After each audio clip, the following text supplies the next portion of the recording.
যে তৃণমূল যে জিতেছিল 18,000, 20,000, 21,000 ভোটে, আজকের ডেটে 1,20,00,000 মতন বাদ যাওয়ার পথে পৌঁছে গেছে।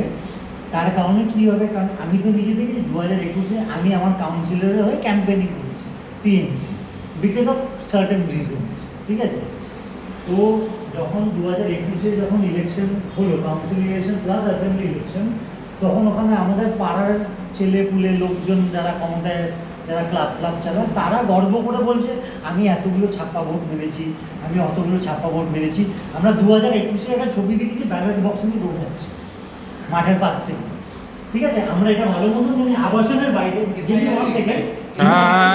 দৌড়েছে ব্যালট বক্স নিয়ে দৌড়েছে। তোর আবাসনের বাইরে দাঁড়িয়ে আছে, মানে বন্দুক বুঝে আর কি, যে বেরোতে দেবে না, জানে ওখানে বিজেপির ভোট আসবে।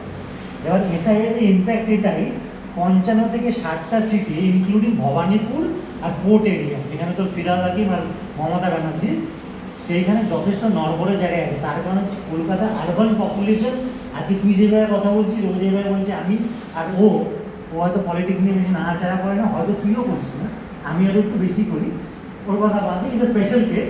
আমরা কিন্তু অটোমেটিক্যালি এগেনস্টে হয়ে গেছি টিএমসি, কোনো মতে কিন্তু আমরা টিএমসির ফেভারে ভোট দেবো না, দেবো না তো। তার মানে কি বলতে, এখানে 6 জন আছে না 5 জন আছে, 5 জনের মধ্যে কিন্তু 80% টিএমসির এগেনস্টে।